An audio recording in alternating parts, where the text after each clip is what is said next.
Good evening students, welcome to digital classes. कैसे हो आप सब? देखो, हमारा प्रोनाउन टॉपिक हमने स्टार्ट किया था। कल हमने प्रोनाउन के बारे में पढ़ा था थोड़ा सा कि प्रोनाउन क्या होता है, what is pronoun and how we can use it in our English, और इंग्लिश में हम प्रोनाउन का यूज कैसे कर सकते हैं और कौन से वर्ड्स को हम प्रोनाउन बोलेंगे, नाउन का यूज करते किस लिए हैं, वो सब कुछ हमने पढ़ा था। Then I told you that how many types of pronoun के टाइप्स कितने थे, टोटल 11 टाइप्स थे। And we started the first type of this pronoun, और उसका नाम क्या था? Personal pronoun. पर्सनल प्रोनाउन के बारे में मैंने आपको बताया था, उसके कुछ एग्जांपल्स और कुछ रूल्स रह गए थे, वो आज हम कवर करेंगे। देखो, इट का यूज कहाँ होता है? जनरली हमने सबका पढ़ लिया था कि शी का यूज फेमिनाइन के लिए होगा, ही का यूज मैस्कुलाइन के लिए होगा, अनदर मैस्कुलाइन एंड फेमिनाइन दोनों के लिए यूज हो सकते हैं। लेकिन इट का यूज कहाँ होता है? नॉन लिविंग थिंग्स के लिए हम किसका यूज करेंगे? इट का। Like chair, fan, marker, board, सबके लिए हम इट का यूज करेंगे because they all are non living things. ठीक है, एनिमल, कोई भी एनिमल का नेम आ जाए, बर्ड का नेम आ जाए, इंसेक्ट का नेम आ जाए, तो ये सारे के सारे इनके साथ भी हम किसका यूज करेंगे? इट का। लेकिन जहां भी पेट एनिमल्स की बात आएगी वहां पर इट का यूज ना करके हम ही और शी का यूज करेंगे अकॉर्डिंग टू जेंडर। जेंडर के अकॉर्डिंग हम ही और शी का यूज करेंगे। इट का यूज कभी भी पेट एनिमल्स के लिए, पेट बर्ड्स के लिए, इंसेक्ट्स के लिए नहीं होगा। और इन्फेंट, बेबी, किड, चाइल्ड, अब देखो ये जो 4 वर्ड्स हैं वो लिविंग थिंग्स के अंदर आते हैं। मतलब ये सांसें लेते हैं तो ये सारी क्या है? Living things. लेकिन फिर भी इन चारों को किसमें इंक्लूड किया जाता है? इट। मतलब इनके साथ में प्रोनाउन क्या यूज होगा? इट। इन्फेंट कहते हैं किसको है? 0 से 6 मंथ के बच्चे को हम क्या बोलते हैं? इन्फेंट। बेबी कहते हैं किसको है? 6 मंथ से लेकर 2 इयर्स तक के बच्चे को बेबी। 2 इयर्स से लेकर 6 इयर्स तक के बच्चे को किड। 6 इयर्स से 12 इयर्स के बच्चे को बोलते हैं चाइल्ड। तो इन चारों वर्ड्स के लिए हम हमेशा किसका यूज करेंगे? इट का। टाइम आ जाए, डे आ जाए, डेट आ जाए, week, month, year, century, weight, height, distance, temperature, season और वेदर, इन सब के साथ में भी हमेशा इट का यूज किया जाता है। अब देखो, एक सिंगुलर केस के अंदर तो इट रहता है, but what is the form of plural of it? It की प्लूरल फॉर्म क्या है? इट क्या किसके लिए यूज होगा? हमेशा सिंगुलर के लिए। भी आपको ध्यान रखना है कि अगर हमारा कोई भी सब्जेक्ट नॉन लिविंग थिंग है, कोई भी एनिमल का नेम है, बर्ड का नेम है, इंसेक्ट का नेम है, टाइम, डेट, वेदर कुछ भी है, तो हम सिंगुलर होते हुए ही इट का यूज करेंगे। अगर प्लूरल की बात की गई है तो प्लूरल के लिए हमेशा दे का यूज होगा। इट का प्लूरल क्या होता है? दे। और जब हम, एक रूल इसका और है इट का, इट के बाद में बी की कोई भी फॉर्म आ जाए। अब आपको ये पता होना चाहिए कि बी की फॉर्म्स क्या होती है। बी की फर्स्ट फॉर्म होती है is am are, second form होती है वॉज वर। जहां भी is am are was were दिख जाए तो उसके बाद में हम हमेशा सब्जेक्टिव केस का यूज करेंगे। सब्जेक्टिव प्रोनाउन कौन कौन से होते हैं? I, we, you, he, she, it and they, ये सारे हमारे सब्जेक्टिव प्रोनाउन होते हैं। तो हमेशा इसके बाद में सब्जेक्टिव प्रोनाउन का ही यूज किया जाएगा।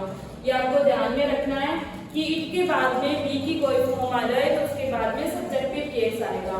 पेट एनिमल की बात की जाए तो उसके साथ इट ना यूज कर हम ही और शी का यूज करेंगे। प्लूरल की बात की जाए तो इट को हम किसमें कन्वर्ट कर देंगे? दे में। अब देखो, इसके कुछ एग्जांपल्स हम करके देखते हैं जो कि हमने अभी रूल्स रीड किए हैं। It is me. अब यहाँ पर देखो इट आ गया, इट के बाद में क्या दिया हुआ है? बी की फर्स्ट फॉर्म, और उसके बाद मी दिया हुआ है। तो यहाँ पर मी ना लिखकर हम क्या लिखेंगे? आई, क्योंकि मी हमारा ऑब्जेक्टिव केस है, आई हमारा सब्जेक्टिव केस है। तो हमें हमेशा इट के बाद में सब्जेक्टिव केस का यूज करना है अगर बीच में क्या दी हो? बी की form. It is I who am teaching in the class now, ये मैं हूं जो क्लास में अभी पढ़ा रही हूं। उसके बाद में देखो, द बेबी इज क्राइंग, कि जो बच्चा है वो रो रहा है, बिकॉज ही इज हंग्री, क्योंकि वह भूखा है। लेकिन यहाँ पर ही का यूज किसके लिए किया गया है? बेबी के लिए, लेकिन मैंने तो बताया था कि बेबी बर्ड के लिए हम ही का यूज ना कर किसका यूज करते हैं, इट का। तो यहाँ पर ही ना लिखकर हम क्या लिखेंगे, it. The baby is crying because it is hungry. उसके बाद में देखो, the lion is finding his prey. यहाँ पर लायन कोई पालतू जानवर नहीं होता, तो यहाँ पर लायन के साथ में इसका यूज करेंगे या इट्स का यूज करेंगे। पोजेसिव प्रोनाउन इट होती है, इट्स, ठीक है। तो यहाँ पर पोजेसिव एडजेक्टिव का यूज किया जाएगा its. It is my cat, ये मेरी बिल्ली है। मतलब यहाँ पर बताया जा रहा है कि ये जो बिल्ली है वो मेरी है। मतलब यहाँ पर पालतू जानवर की बात की जा रही है। कैट यहाँ पर पेट एनिमल है, तो यहाँ पे इट का यूज होगा क्या इसके साथ में, wrong. She is my cat, she is so hungry, ठीक है। दोनों साइड में हम शी का यूज करेंगे बिकॉज यहाँ पर माई वर्ड लिखकर बता दिया गया है कि दिस इज पेट एनिमल। उसके बाद में देखो, इट इज समर। समर की बात की गई है कि गर्मियों का टाइम है, इट इज सो हॉट। तो यहाँ पे इट क्या होगा, सही, बिकॉज यहाँ पर वेदर की बात की जा रही है, तो वेदर क्या है, हॉट है, गर्म है, तो हम किसका यूज करेंगे, इट का। होप सो कि आपको एग्जांपल समझ में आ गया। अभी कुछ और एग्जांपल्स हम देखते हैं इसके, लेट्स सी। चलिए देखते हैं हम कुछ एग्जांपल्स जो अभी हमने रूल्स कवर किए हैं उसके। देखिए, इट इज हिम। अब यहाँ पर देखो, हिम कौन सा केस दिया हुआ है, ऑब्जेक्टिव, लेकिन इट के बाद में बी की फॉर्म दे रखी है, तो हमें सब्जेक्टिव केस का यूज करना है। तो हिम ना यूज कर हम किसका यूज करेंगे, ही। और आपको ये भी ध्यान रखना है कि जब भी रिलेटिव प्रोनाउन का यूज हो, तो रिलेटिव प्रोनाउन के जस्ट पहले जो दिया होता है वो होता है एंटीसीडेंट, उसी के अकॉर्डिंग हमारी वर्ब यूज होती है। तो ही हमारा सिंगुलर है, तो वर्ब भी क्या आएगी, singular. It is he who abuses me before my friends. It is them who play cricket in the evening. तो यहाँ पर देखो क्या आएगा, it is them। यहाँ पर पहले तो is नहीं आएगा, why? क्योंकि यहाँ पर they क्या हो जाएगा, प्लूरल। तो प्लूरल के साथ is ना यूज कर हम किसका यूज करते हैं, are का। और यहाँ पर हम सब्जेक्टिव केस का यूज करेंगे, तो सब्जेक्टिव केस क्या होता है, them का they। अब यहाँ पर who रिलेटिव प्रोनाउन है, तो प्लेस प्लूरल आएगा, क्योंकि हमारा दे भी क्या है, प्लूरल। और प्लूरल वर्ब हमारी वही होती है जिसके साथ में हम एस और एस का यूज नहीं करते। तो यहाँ पर प्लेस सही दिया हुआ है। I like all the dresses, कि मुझे सारी ड्रेसेस पसंद आई, and purchase all of it, और मैंने ये सारी की सारी खरीद ली। अब यहाँ पे ड्रेसेस वर्ड के लिए इट का यूज हुआ है। ड्रेसेस क्या है, प्लूरल है ना, और मैंने बताया कि प्लूरल के लिए हम इट का यूज नहीं करेंगे, इट का यूज सिर्फ सिंगुलर के लिए किया जाएगा। तो यहाँ पर इट ना यूज कर हम किसका यूज करेंगे, देम का, क्योंकि यहाँ पर इट का प्लूरल क्या होता है, दे। और यहाँ सेंटेंस के लास्ट में ऑब्जेक्टिव केस का यूज होगा, तो दे का ऑब्जेक्टिव केस क्या होता है, देम। तो यहाँ पर हम क्या लिख देंगे, देम, क्योंकि यहाँ पर ड्रेसेस के लिए यूज हुआ है, ड्रेसेस प्लूरल है। There are 4 bears, कि वहां 4 भालू हैं। It all are finding its prey, कि वो सारे के सारे अपना शिकार ढूंढ रहे हैं। तो यहाँ पर 4 भालुओं के लिए, 4 bears के लिए इट का यूज हुआ है। इट का यूज ना करकर हम किसका यूज करेंगे, they का। क्यों, क्योंकि इट का प्लूरल क्या हो जाएगा, they all are finding। अब इट्स आएगा या देयर आएगा, क्योंकि देयर का दे का पोजेसिव एडजेक्टिव क्या होता है, देयर। तो इट्स ना यूज कर हम देयर का यूज करेंगे, क्योंकि यहाँ पर हमारा सब्जेक्ट भी हमने किस में बदल दिया है, दे में। There are 4 bears, they all are finding their prey. Once there was a crow। अब ये हमने स्टोरी भी सबने रीड की होगी बचपन में, कि एक बार एक कौवा होता था। There was a crow, it was so thirsty, और वो बहुत ज्यादा प्यासा था। तो यहाँ पर क्रो के लिए इट का यूज हुआ है, तो ये क्या होगा, राइट, क्योंकि यहाँ पर कितनी क्रो की बात की गई है, 1 क्रो की। तो ये क्या है, सिंगुलर है। सिंगुलर के लिए हम हमेशा इट का यूज ही करेंगे, अगर कोई भी एनिमल, बर्ड या इंसेक्ट का नेम आता है तो। अब मैंने आपको नाउन जेंडर के बारे में बताया था। जेंडर कितने टाइप्स के होते हैं, 4 टाइप्स के। कौन कौन से, मैस्कुलाइन जो बॉयज के लिए यूज होते हैं, फेमिनिन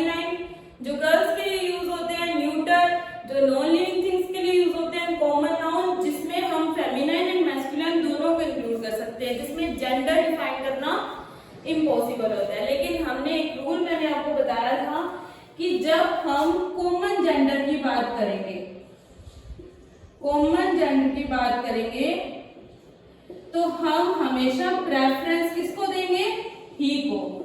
लेकिन सेंटेंस में लाइन ही ऐसी लिख दी जो कोई काम लड़का कर ही नहीं सकता, तब हम किसका यूज करेंगे, शी का।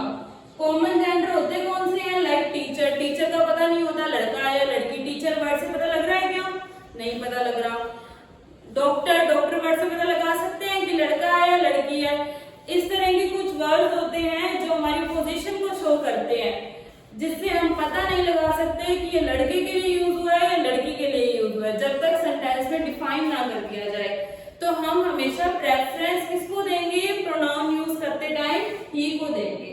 लाइक देखो, देयर इज अ टीचर, कि वहां एक टीचर है, एंड इज फीडिंग बेबी। अब बेबी को फीड करवाने का काम लड़का करेगा या लड़की करेगी, ऑब्वियस सी बात है लड़की करेगी, तो हम यहाँ पे किसका यूज करेंगे, she. She is feeding her baby. Possessive adjective का यूज करने के लिए हम शी का पॉजेसिव एडजेक्टिव यूज करेंगे हर, कि वहां एक टीचर है, वह अपने बेबी को फीड करवा रही है। A teacher is coming, teacher आ रहा है, he blank has a bag in blank hand. अब यहाँ पर बताओ टीचर आ रहा है, अब आपको पता है कि वो टीचर मेल है या फीमेल है, नहीं पता। जब हमें जेंडर डिफाइन ना हो तो हम हमेशा कॉमन जेंडर के लिए, टीचर हमारा कॉमन जेंडर है तो कॉमन जेंडर के लिए प्रेफरेंस किसको देंगे, ही को। He has a bag in his hands. तो ये रूल भी आपको ध्यान में रखना है। अब आगे देखते हैं प्रोनाउन के कौन कौन से रूल्स कैसे यूज होंगे। चलिए देखिए नेक्स्ट रूल। देखो, पॉजेसिव एडजेक्टिव के साथ में जब भी हमारे सेंटेंस में सेम नाउन रिपीट हो जाए तो हम पॉजेसिव एडजेक्टिव और नाउन दोनों को रिप्लेस करके हम पॉजेसिव प्रोनाउन का यूज करेंगे। अब हमें इस रूल को समझने से पहले ये समझना पड़ेगा कि पॉजेसिव एडजेक्टिव और पॉजेसिव प्रोनाउन के अंदर डिफरेंस क्या है और उनको कैसे चेंज किया जाता है। पहले देखो पॉजेसिव प्रोनाउन और पॉजेसिव एडजेक्टिव। सबसे पहले पॉजेसिव एडजेक्टिव के अंदर आता है माई। माई का क्या बन जाएगा, माइन। फिर उसके बाद में आता है आर। आर का क्या बन जाएगा, ours. Your, yours.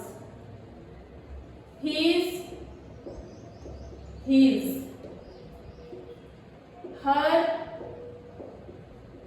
Hers. Their, theirs। It का कोई भी पॉजेसिव प्रोनाउन नहीं होता। अब आपको पता होना चाहिए कि इधर वाले वर्ड्स हमारे क्या हैं, पॉजेसिव एडजेक्टिव, और इधर वाले हैं पॉजेसिव प्रोनाउन। और इनको चेंज कैसे करते हैं, अगर इन वर्ड्स के साथ में एक सेंटेंस में रिपीट कोई नाउन आ जाए तो repetition is an error itself. तो रिपीटिशन अपने आप में क्या होता है, एरर होता है, और नाउन की रिपीटिशन को रोकने के लिए ही हम प्रोनाउन का यूज करते हैं। तो जहां पर भी पॉजेसिव एडजेक्टिव के साथ में नाउन आ जाए और एक सेंटेंस में सेम नाउन का यूज हो, तब हम उस नाउन को हटाकर वहां पर क्या यूज करेंगे, possessive pronoun. Let's see some examples. Rahul is washing his clothes. Rahul अपने कपड़े धो रहा है। Rekha is washing her clothes. अब यहाँ पर देखो जो क्लोथ्स वर्ड है वो क्या किया जा रहा है, रिपीट। क्लोथ्स एंड क्लोथ्स, और रिपीटिशन तो हमने करना ही नहीं है। अब कुछ बच्चे मेरे जैसे ये भी सोच रहे होंगे तो इसमें तो वॉशिंग भी रिपीट हुआ है ना, वॉशिंग भी तो रिपीट हुआ है, यहाँ पे भी वॉशिंग लिखा है और यहाँ पे भी वॉशिंग लिखा है, तो इसको भी हटा दे। इसको नहीं हटाना है हमने। वाई? क्योंकि मैंने अभी नाउन की बात कही है, ना कि वर्ब की। This is our verb. ये हमारे सेंटेंस की क्या है, वर्ब। वर्ब अब मैंने आपको बताया था व्हाट इज वर्ब। वर्ब क्या होती है, कोई भी क्रिया, जो भी हम एक्शन कर रहे हैं वो सारी की सारी हमारी क्या होती है, वर्ब। तो हम वर्ब को कभी भी रिप्लेस नहीं करेंगे, नाउन की बात की जा रही है। अब यहाँ पर देखो हिज हमारा क्या है, पॉजेसिव एडजेक्टिव, और यहाँ हर हमारा क्या है, पॉजेसिव एडजेक्टिव। अब देखो फर्स्ट सेंटेंस में हम कभी भी चेंज नहीं करेंगे, हमारा चेंज हमेशा कहाँ होगा, सेकंड सेंटेंस में। अगर फर्स्ट सेंटेंस में चेंज कर देंगे तो ऑब्जेक्ट तो गायब ही हो जाएगा, ये जो नाउन है वो तो गायब ही हो जाएगी। तो फर्स्ट सेंटेंस में हम एज इट इज वैसे ही रखेंगे और सेकंड सेंटेंस में में रिपीटेशन ना हो उसी एक वर्ड की, तो उसके अंदर हम नाउन को हटा देंगे। तो यहाँ पर मैंने बताया कि पॉजेसिव एडजेक्टिव और नाउन जब साथ में रिपीट वाली आ जाए, क्लोज और क्लोज रिपीट वाली नाउन आ जाए, तो इन दोनों को हटाकर हम पॉजेसिव प्रोनाउन का यूज करेंगे। हर का पॉजेसिव प्रोनाउन क्या होता है? हर्स। तो इन दोनों वर्ड की जगह हम किसका यूज कर देंगे? हर्स का, और ये दोनों वर्ड्स कट जाएंगे। ठीक है, तो हमारा सेंटेंस क्या बन जाएगा? Rahul is washing his clothes, Rekha is washing hers. Next sentence देखो, I am teaching my subject, कि मैं मेरा सब्जेक्ट पढ़ा रही हूँ। तो यहाँ पर माय पॉजेसिव एडजेक्टिव है, सब्जेक्ट हमारा नाउन हो गया। निधि इज टीचिंग हर सब्जेक्ट, कि निधि उसका सब्जेक्ट पढ़ा रही है। हर के बाद में क्या दिया हुआ? सब्जेक्ट रिपीट नाउन दिया हुआ है, तो यहाँ पर क्या यूज कर देंगे हम? हर्स। इन दोनों को हटाकर क्या लिख देंगे? Hers. My mother is cooking my food, मेरी माँ मेरा खाना बना रही है। He is cooking his food, और वह अपना खाना बना रहा है। तो यहाँ पर फूड क्या हो गया? रिपीट हो गया। तो इन दोनों की जगह हम सिर्फ वर्ड क्या यूज करेंगे? हिज, क्योंकि हिज का पॉजेसिव प्रोनाउन भी हिज ही होता है। तो यहाँ पर फूड कट जाएगा, हम सिर्फ किसको रखेंगे? हिज को। ठीक है, ये ध्यान रखना है कि हिज का पॉजेसिव प्रोनाउन भी हिज होता है और पॉजेसिव एडजेक्टिव भी क्या होता है? हिज होता है।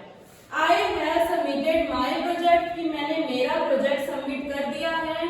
My friend has submitted his project, फिर से प्रोजेक्ट वर्ड आ गया, तो ये एरर होगी। यहाँ पर प्रोजेक्ट कट जाएगा और हिज ही हमारा क्या आएगा? Possessive pronoun. He has invited his parents, they have invited their parents. तो यहाँ पर पेरेंट्स कट जाएगा, देयर भी कट जाएगा, इसकी जगह हम क्या लिख देंगे? देयर। क्यों? क्योंकि देयर से हमारा क्या हो जाएगा? Possessive pronoun. होप सो कि आपको ये रूल समझ में आ गया हो। देखते हैं हमारा next rule. Let's see our next rule. देखिए, जहां कहीं भी आपको ये वर्ड दिख जाए, let, like, except, between, then, any preposition, कोई भी प्रीपोजिशन, तो इसके बाद में हमारे प्रोनाउन का हमेशा ऑब्जेक्टिव केस यूज होगा। सब्जेक्टिव केस ना यूज कर हम हमेशा किसका यूज करेंगे? ऑब्जेक्टिव केस का। देखो यहाँ पर लेट आ गया, तो लेट के बाद में आई हमारा सब्जेक्टिव केस दिया हुआ है, तो सब्जेक्टिव केस का यूज ना कर हम ऑब्जेक्टिव केस आई का क्या बना देंगे? मी। लेट मी स्पीक इंग्लिश, इसके बाद में हमेशा वर्ब की फर्स्ट फॉर्म का यूज किया जाएगा। लेट दे वर्क, तो यहाँ पर दे हमारा सब्जेक्टिव केस दे रखा है, तो दे की जगह हम क्या लगाएंगे? them, let them work, उन्हें काम करने दो।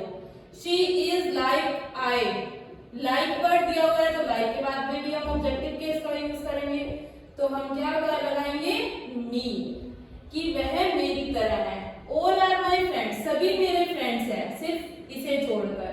तो यहाँ पर she को हम क्या कर देंगे? हर, क्योंकि यहाँ क्या दिया हुआ है? एक्सेप्ट। एक्सेप्ट के बाद में हम हर का यूज करेंगे। There is misunderstanding, एक मिसअंडरस्टैंडिंग है between you and I. Between के साथ में हम हमेशा ऑब्जेक्टिव केस यूज करेंगे। यू का ऑब्जेक्टिव केस यू ही होता है, आई का ऑब्जेक्टिव केस क्या होता है? मी। कि मेरे और तुम्हारे बीच में क्या है? एक मिसअंडरस्टैंडिंग है। She loves you more than I, कि वह तुम्हें ज्यादा प्यार करती है मुझसे, मतलब वह मुझसे ज्यादा तुम्हें प्यार करती है। तो यहाँ पर देखो कंपैरिजन हो रहा है। अब देखो देन का एक रूल होता है, देन का रूल हम अलग से पढ़ेंगे, जरूरी नहीं है कि देन के साथ में हमेशा ही ऑब्जेक्टिव केस का यूज हो। इसे स्टार लगा दो। देन के साथ में सभी केसेस के अंदर ऑब्जेक्टिव का यूज नहीं होता, इसे हम अभी पढ़ते हैं। She loves you more than me, यहाँ पर दोनों ऑब्जेक्ट का कंपैरिजन हो रहा है, तो दोनों ऑब्जेक्टिव केस में ही रहेंगे। मी और यू क्या है? ऑब्जेक्टिव केस है, और आई का ऑब्जेक्टिव केस क्या हो जाएगा? मी।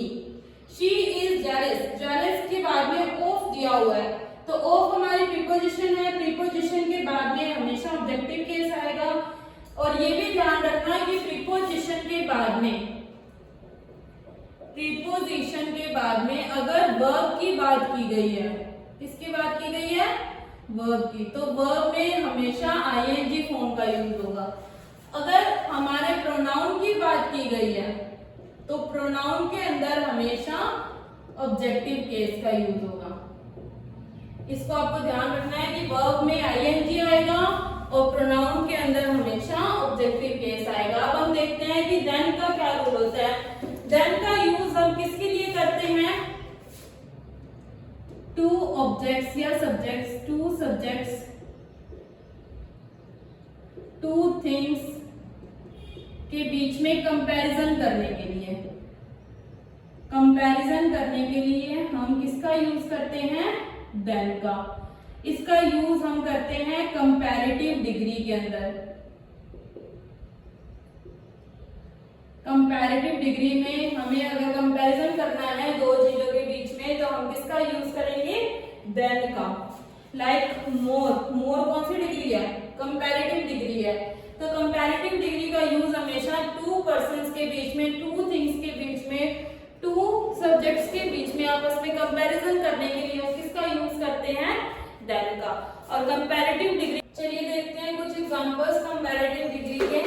सबसे पहले आपको कंपैरेटिव डिग्री के बारे में पता होना चाहिए कि कंपैरेटिव डिग्री का यूज किसके लिए होता है? कंपैरिजन करने के लिए, ठीक है। और कंपैरिजन कितने जनों के बीच में होगा? दो persons, two things, two persons, two animals के बीच में कंपैरिजन हो सकता है। कंपैरिजन करने के लिए हम किस वर्ड का यूज करते हैं? देन का। कंपैरिजन हमेशा सब्जेक्ट का सब्जेक्ट से होगा, ऑब्जेक्ट का ऑब्जेक्ट से होगा। कंपैरेटिव डिग्री पार्ट किसकी है? एडजेक्टिव की। ये भी पता होना चाहिए, ठीक है। अब देखो, रेखा इज स्मार्टर देन मी, कि जो रेखा है वो मुझसे ज्यादा स्मार्टर है। यहाँ पर रेखा का कंपैरिजन किससे किया जा रहा है? मुझसे। तो रेखा, सबसे पहले देखो, रेखा जो वर्ड है वो हमारा सब्जेक्ट है या ऑब्जेक्ट है? सब्जेक्टिव केस है। सेंटेंस की शुरुआत के अंदर हमेशा सब्जेक्टिव केस का यूज किया जाएगा। अगर हमारे पॉजेसिव प्रोनाउन का, पॉजेसिव एडजेक्टिव का, कुछ पॉजेसिव एडजेक्टिव दिया हुआ है तो उसके साथ में नाउन का होना जरूरी है, अदरवाइज पॉजेसिव एडजेक्टिव का यूज भी हम एज ए सब्जेक्ट नहीं कर सकते। ऑब्जेक्ट का यूज भी, ऑब्जेक्टिव केस का यूज भी एज ए सब्जेक्ट नहीं किया जा सकता। तो सेंटेंस के स्टार्टिंग में हमेशा क्या दिया होगा? Subject. Rekha is smarter than me, तो यहाँ पर सब्जेक्ट का कंपैरिजन हम सब्जेक्ट के साथ में करेंगे। तो यहाँ पर मी ना लगाकर हम क्या लगाएंगे? आई, कि रेखा मुझसे ज्यादा स्मार्ट है। Rohan is visor than him, Rohan हमारा सब्जेक्टिव केस होगा तो यहाँ पर हिम का क्या हो जाएगा? ही। सब्जेक्टिव केस ही, कि रोहन उससे ज्यादा वाइजर है। वाइजर का मतलब क्या होता है? बुद्धिमान। हिज, अब मैंने आपको बताया कि अगर हिज के साथ में या पॉजेसिव एडजेक्टिव के साथ में कोई नाउन नहीं दिया है तो उसे हम सब्जेक्ट नहीं बना सकते। तो इसको पहले हमें सब्जेक्ट बनाना पड़ेगा। इसका सब्जेक्ट क्या हो जाएगा? He. He is taller than me, कि वह मुझसे ज्यादा लंबा है। ही हमारा सब्जेक्ट है तो यहाँ भी हमें सब्जेक्ट लिखना पड़ेगा। मी की जगह क्या आएगा? I. Rohit is more smarter than all of us, Rohit का कंपैरिजन किससे किया जा रहा है? ऑल ऑफ अस से, हम सब से। अब आप सोच रहे होंगे अस तो हमारा ऑब्जेक्टिव केस होता है, लेकिन आपको ये ध्यान रखना है all of us, all of them, all of you, both of them, both of you,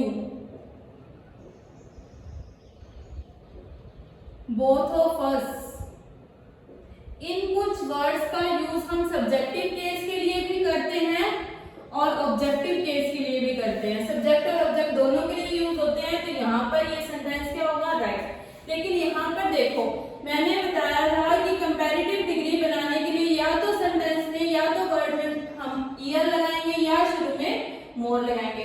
तो स्मार्टर वर्ड लिखा जाता है, मोर स्मार्टर कभी भी नहीं लिखा जाता। तो यहाँ पे मोर क्या हो जाएगा? कट हो जाएगा। क्यों? क्योंकि कंपैरेटिव डिग्री बनाने के लिए इन दोनों में से एक ही चीज का यूज हम करते हैं। She loves me more than her parents, कि वह उससे ज्यादा प्यार करती है अपने पेरेंट्स की तुलना में। यहाँ पर हर पेरेंट्स हमारा ऑब्जेक्टिव केस होगा और हिम भी हमारा क्या है? Objective case. और इन दोनों के बीच में क्या किया जा रहा है? कंपैरिजन किया जा रहा है। राइट सेंटेंस, ये राइट होगा।